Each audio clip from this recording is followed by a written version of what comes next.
April 9th, and Adam and I just returned from rolling up to South Dakota to help a client with his new property, while Tracy found a couple more antlers here at the Proving Grounds. Growing Deer TV is brought to you by Bass Pro Shops, also by Reconics, Trophy Rock, Gallagher, Muddy Outdoors, Eagle Seed, Nikon, Winchester Ammunition, Redneck Hunting Blinds, Dead Downwind, and Antler Dirt.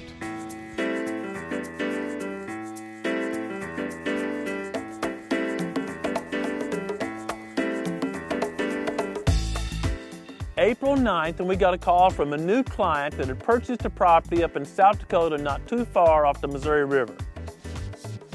Many people think of South Dakota as flat and cropland and pheasants, but there's some outstanding deer hunting in South Dakota. And the land along the Missouri River, called the Breaks, have a lot of topography. It's where Lewis and Clark chased elk and grizzly bears and white-tailed deer, and it's still wild and woolly. Great place to set up a new deer management program. This particular property was so wild it had very limited roads, so Adam and I had the privilege of doing a lot of walking, exploring 1,500 acres up, over, down, and around. And you can find all kinds of stuff when you're not worried about your scent going anywhere or spooking deer, and you're just digging in to learn the property.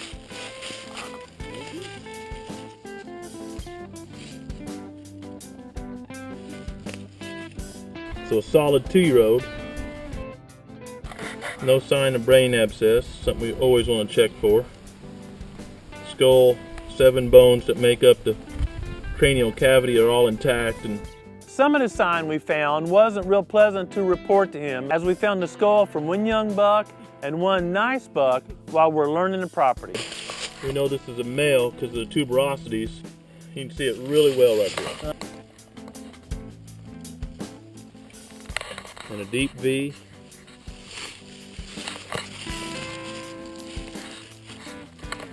Although we're all captivated by large antlers, when I got to looking at the skull, I noticed something else just as interesting. This buck had a lot of trouble because here on the opposite side, there's also where I can see light all the way through underneath the antler, which is not normal. So I would say this deer died of natural causes. He was healthy. He probably got in a vicious fight or hit by a car. Something really racked his antlers, caused his skeletal bones to spread, or he did have a brain abscess, and that acidic bacteria started eating through in a couple of places and caused him to have pressure on the side of his brain.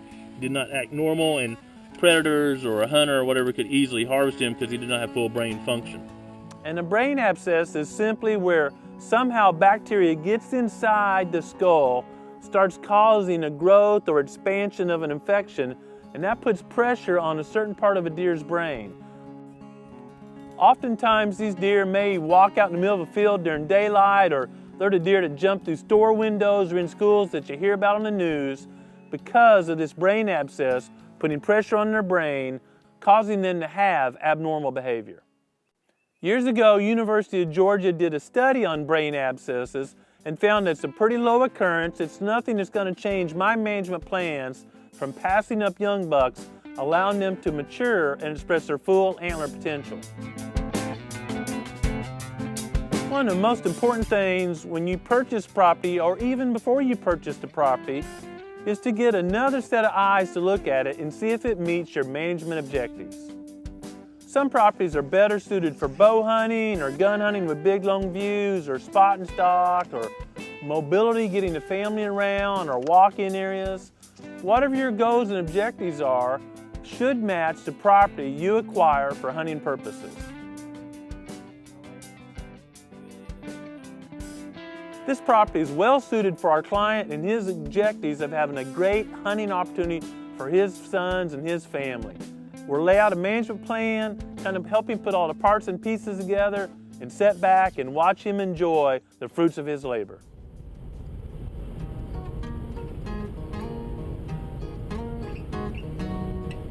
Even though I travel for my work, my mind is never far away from the proving grounds, and it doesn't help when Tracy texts me and sends me a picture of her and Crystal with some big antlers. That was a dandy. Look at the basal circumference on that rascal.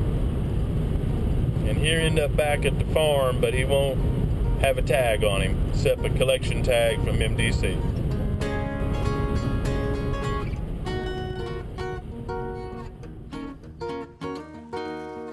Tracy left a pile of rocks out here in the road to direct Adam and I to where this was, and this is an older kill. This is not this winter. Matter of fact, Adam and I have been through the Reconnex pictures, don't recognize the deer, been through last year's Reconnex pictures and don't recognize the deer, and I think I would remember the potential of this coming on.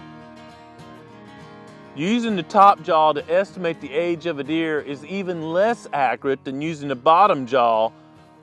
But these cusps or points of the teeth are so sharp and the basal circumference relatively small for my property that I think this was a super 2-year-old coming on strong. You know, this is a great example with 6 points on one side. Still wouldn't score a whole lot, but for those guys that are looking for a big score, you have to pass these up and let them mature. They've got to get to 4, 5, 6, 7 to express their full potential. It just takes age to get that much mass out there. So tine length, of course, is 40% usually of a Boone and Crockett score, and although he's got a lot of tines, very limited length. This deer wouldn't score a whole lot, but give him a couple years on a good diet and low stress, this would have been a wall hanger in anybody's house.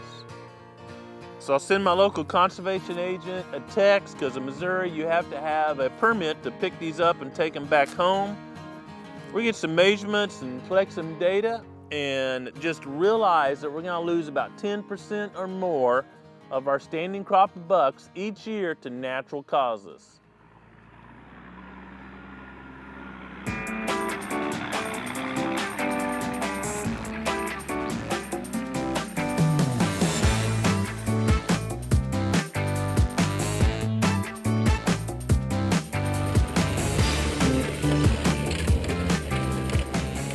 Where I live next to Branson, Missouri is notoriously poor, rocky, gravelly soil. It's so rocky that a lot of minerals leach out of the reach of a deer with any amount of rainfall.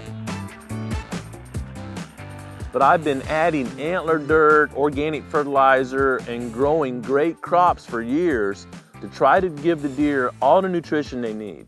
But even with those programs, it's real important that deer have all their trace minerals.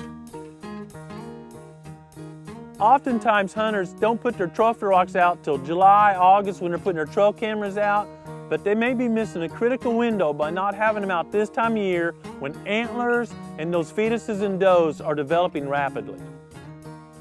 Antlers are one of the fastest growing tissues known to man, especially among the animal kingdom, and it takes a huge amount of mineral content to do the equivalent of growing bone structure the size of your arm, losing it and growing it again the next year. They're taking in minerals rapidly, and a very convenient way to apply that is by putting trophy rocks out and keeping them out year-round. The fact that it's all natural or a little bit easier to digest is really important when I look at blood flow to nerve endings to antler growth and fawn production. And deer are heavily using the trophy rocks at my property right now. When Adam and I returned from South Dakota, we pulled all the cards from our Reconnex cameras, and this one card is just a perfect example of why I want trophy rocks out this time of year. Check out these couple of mature bucks, big bodied, big shouldered, especially for this time of year. Don't confuse a November posture of a buck with this time of year. Check out these overtly mature bucks digging on this trophy rock day after day after day.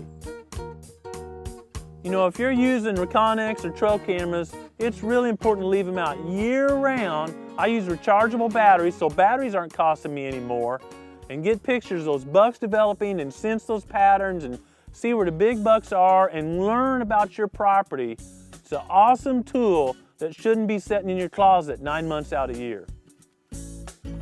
This episode of Growing Deer will be released on the opening morning of Missouri's regular turkey season, and I can assure you, Lord willing, Adam and I will be out on a ridge listening for turkeys and getting ready to cut and run. I hope you have a chance to get out and enjoy creation this week. Thanks for watching GrowingDeer.tv.